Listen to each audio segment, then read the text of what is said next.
Today we are going to discuss about Global System for Mobile Communications or GSM. GSM is otherwise known as Global System for Mobile Communications and GSM is at present being used in India. It is possibly the most successful digital mobile system to have in India. It's been used till now. An important characteristics of GSM system is that it provides data services in addition to voice services and yet is compatible to 1G system. GSM networks operate in four different radio frequencies. Most GSM networks operate either in the 900 MHz or in the 1800 MHz frequency bands. Some countries in the American continent, especially the USA and Canada, use 850 MHz and 1900 MHz bands because the 900 MHz and 1800 MHz frequency bands are already allocated for other purposes. The relatively rarely used 400 MHz and 450 MHz frequency bands are assigned in some countries, notably Scandinavia, where these frequencies were previously used for the first generation systems. In the 900 MHz band, the uplink frequency band is 890 to 915 MHz and the downlink frequency band is 935 to 960 MHz. GSM Services. GSM or Global System for Mobile Communications provides three main categories of services. These are bearer services, teleservices, supplementary services. Bearer services. Bearer services gives the subscribers the capability to send and receive data to or from remote computers or mobile phones. For this reason, bearer services are also known as data services. The GSM data services are named bearer services considering one example. Suppose a customer requires to send a data file such as a picture to a computer at the office that is connected to a public telephone network. Here, the bearer services provides 9.6 kbps circuit switched data transfer. The handset dials the office computer telephone number and establishes a connection with it through the modem. When the office computer modem accepts the call, the customer's handset begins to send data directly on the telephone line channel at 9.6 kbps to the maximum. So these services also enable the transparent transmission of data between GSM and other networks like PSTN, ISDN, etc. at rates from 300 bps or bits per second to 9600 bps or 9600 bits per second. When talking about PSTN and ISDN, PSTN means Public Switched Telephone Network and ISDN means Integrated Services Digital Network. One of the main differences that can be seen between the two is, that is in between ISDN and PSTN, the PSTN lines are analog while ISDN lines are digital. That is a main difference. Unlike the PSTN, the ISDN provides better voice quality. These services are implemented on the lower three layers of OSI reference model. Besides supporting SMS, email, voice mailbox and internet access, the service provides the users with the capability to execute remote applications. GSM supports data transfer rates of up to 9.6 kbps. Bearer services permit either transparent or non-transparent and either synchronous or asynchronous modes of data transmission. The transparent bearer services use the functions of the physical layer of transmission of data, leading to constant delay and throughput if no transmission errors occur. This is a mechanism called FEC, forward error correction, to increase the quality of data transmission. The non-transparent bearer services use protocols of the second and third layer to implement error correction and flow control. They use transparent bearer service in addition to radio link protocol or RLP. This protocol comprises mechanisms of high level data link control. Among the three different categories of services, the second one is Teleservices. A GSM system consists of three main subsystems. So here in Teleservices, GSM provides both the voice-oriented teleservices and non-voice teleservices. One is telephony. The main goal of GSM was to provide high-quality digital voice transmission, offering the bandwidth of 3.1 kHz of analog phone systems. Special codecs are used for voice transmission, while other codecs are used for the transmission of analog data for communication with traditional computer modems used in fax machines. And second among the teleservices is emergency number. The same number is used throughout an area. This service is free of cost and mandatorily provided by all service providers. This connection will automatically be set up with the closest emergency center. Teleservices is also known as telephony services. The most basic teleservice supported by GSM is telephony. This includes full rate speech at 13 kbps and emergency calls at present, where the nearest emergency service provider is notified by dialing 3 digits. Next example for teleservice is SMS or short message services. This service offers transmission of text messages of size up to 160 characters. SMS services use the signaling channels, making possible the duplex system of the sending and receiving the SMSs or SMS messages, short message service messages. The SMS or short messaging service is a text messaging service that allows sending and receiving text messages on your GSM mobile phone. In addition to simple text messages, other text data including news, sports, financial language, and location-based data can also be transmitted. And the last one is fax. In this fax service, using a modem or using modems, fax data is transmitted as digital data over the analog telephone network according to the ITU-T standards T.4 and T.30. ITU-T stands for International Telecommunication Union hyphen telecommunication. International Telecommunication Union hyphen T stands for telecommunication again. The ITU-T standard T.4 is a standard and T30 is also a standard. Both are concerning with the document transfer over a telephone network. The next thing is supplementary services. GSM provides certain supplementary services such as user identification, call redirection, and forwarding of ongoing calls. In addition, a standard ISDN features such as close user groups and multi-party communication are available.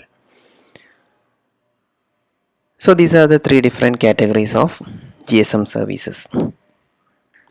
Next, we will look into the architecture of GSM, a system architecture of GSM, Global System for Mobile Communication. A GSM system consists of three main subsystems. The first one is radio subsystem, in short RSS. The second subsystem is networking and switching subsystem, in short it is known as NSS. And the third subsystem is operation subsystem or OSS. Say diagrammatic representation of the functional architecture of GSM system is shown here. The different components of this architecture are briefly explained now. Just have a look at the diagram. If possible, you make a note of it. Draw the architecture diagram. It is very important. The top portion is considered as radio subsystem, that includes radio cell and BSS, that is base station subsystem. MS are mobile stations or mobile handphones. BTS, that is base transceiver stations. So these are the different components in radio subsystem. So in the second subsystem, that is network and switching subsystem, there are other two concepts. BSCs, two BSCs are there, MSCs are there, then some other components like VLR. Okay, so BSC is base station controller, that is a part of NSS as well as RSS. Then our network and switching subsystem includes mobile switching center or MSC, home location registers HLR, and visitor location register VLR. These are the other components in network and switching subsystem. In the third subsystem, operational subsystem, that consists of again HLRs are there. Then comes authentication center, AUC, operation and maintenance center, OMC, equipment identity register, that is EIR. So these are the other components of operational subsystem. So the first main subsystem is radio subsystem or RSS. This subsystem comprises all the radio specific entities, that is the mobile stations, the base station subsystem, the base transceiver stations, and base station controller, etc. So we briefly explain the important concepts of the radio subsystem now. So the first thing is mobile stations or MS. A mobile station or MS or cell phone contains two major components. So there will be a SIM module, that is subscriber identity module or SIM. So the SIM stands for subscriber identity module, and the mobile device. So normally SIM is inserted in a mobile handset. The SIM is a removable smart card. Each mobile device has a unique identifier that is known as IMEI number or International Mobile Equipment Identity. So IMEI stands for International Mobile Equipment Identity. Suppose your mobile is having two different SIM card slots, then each SIM card will be having one IMEI separately.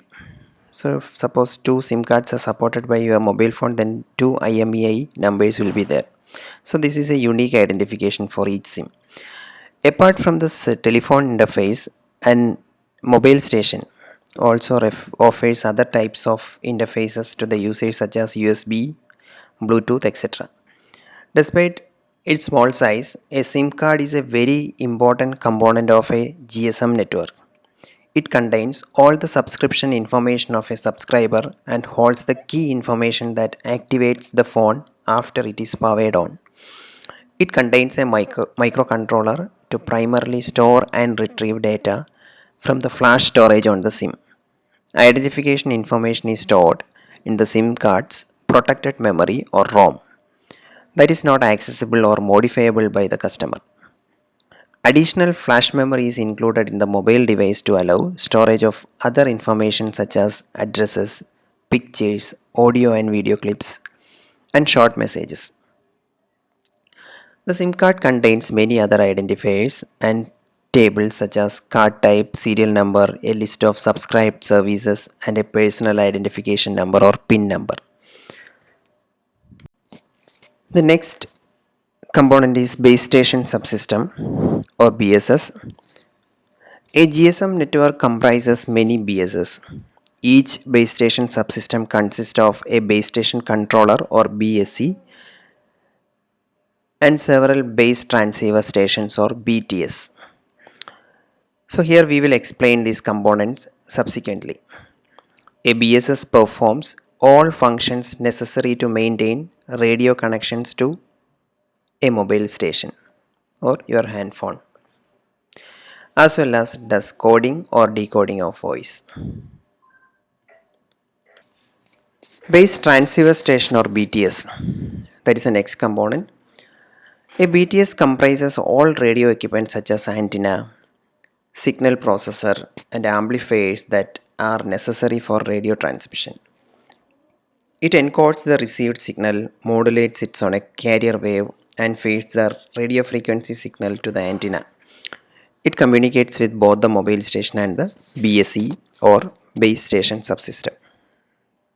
Base station controller. BSE stands for base station controller. That is there in the base station subsystem itself.